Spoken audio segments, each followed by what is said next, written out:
Le système de temps du calendrier Maya s'appuie sur un concept du temps unique et très différent.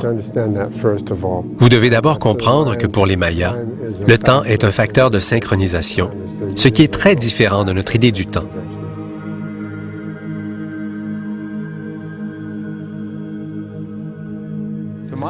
Le calendrier Maya est un système de comptabilisation du temps en cycles et on a prouvé à certaines reprises qu'il s'agit peut-être du système le plus précis jamais mis au point par l'être humain.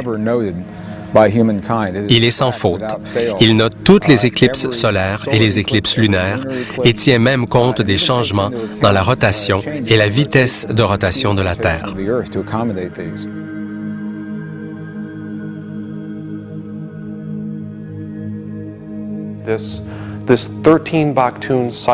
Ce cycle de 13 Bactun est la période d'un grand âge mondial dans la mythologie maya.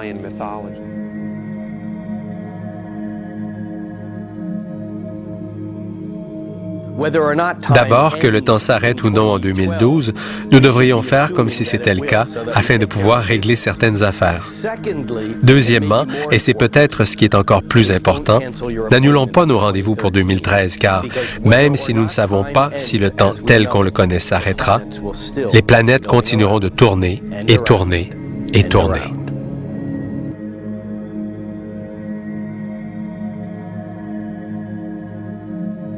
J'ai pensé au mythe du Jardin d'Éden. Cette légende nous dit que les hommes et les femmes vivaient autrefois dans un magnifique jardin où tout était parfait. Il n'y avait ni souffrance ni mort. Le monde était en harmonie et en parfait équilibre. C'était pour moi ce à quoi devait ressembler l'âge d'or.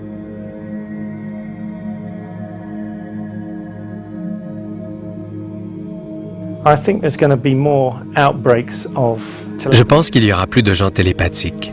Il y aura sûrement encore plus de changements, et c'est déjà commencé.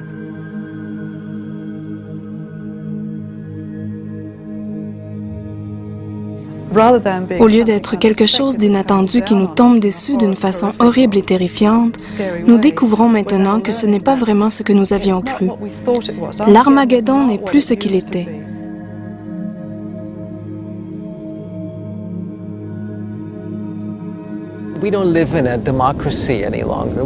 Nous ne vivons plus dans une démocratie. Nous vivons dans une médiacratie.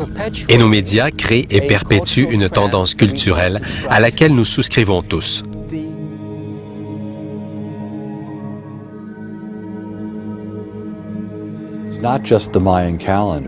Ce n'est pas seulement le calendrier maya. Il y a d'autres monuments, d'autres religions et d'autres mythes à travers le monde qui identifient aussi cette période du futur comme étant l'une des périodes les plus importantes dans l'histoire de l'humanité. C'est ce qui rend l'histoire si intéressante. On dirait un train fonçant à toute vitesse, un soir de tempête. L'histoire tire à sa fin.